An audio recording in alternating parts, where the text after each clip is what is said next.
Thank you very much. Enjoy your weekend. Remember, the Biden administration is having these problems with a Democratic-controlled House and Senate.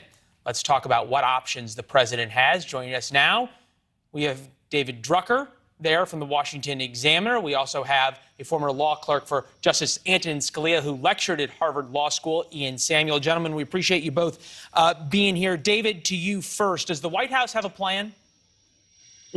Well, we'll find out. I mean, the White House plan for the border and for Afghanistan is what the plan was. I don't know if they anticipated the results, but the results are what they are. The ironic thing here is that the administration had Afghanistan and the border within its control and made choices that have led to these particular results. COVID is something that is much harder for them to control, and yet so much of the political capital that the president either has or doesn't have is related to how this virus is dealt with and how Americans feel about the pace of the pandemic.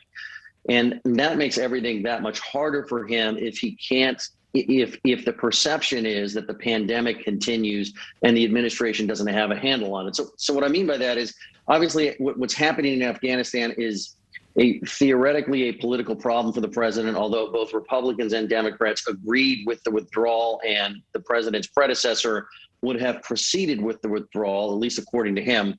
And the border situation is something more of the president's own making, and it's something that he could actually, in a sense, deal with if he decided to change policies.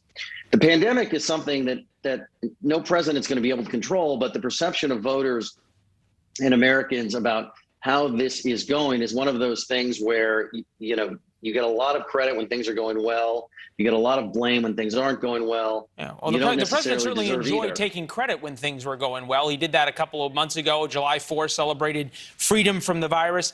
Ian, it's interesting. The Biden administration, for whatever you think of their policies, positively or negatively, they don't leak. They've got some very shrewd operators who have a lot of experience. You think about Ron Klein, who's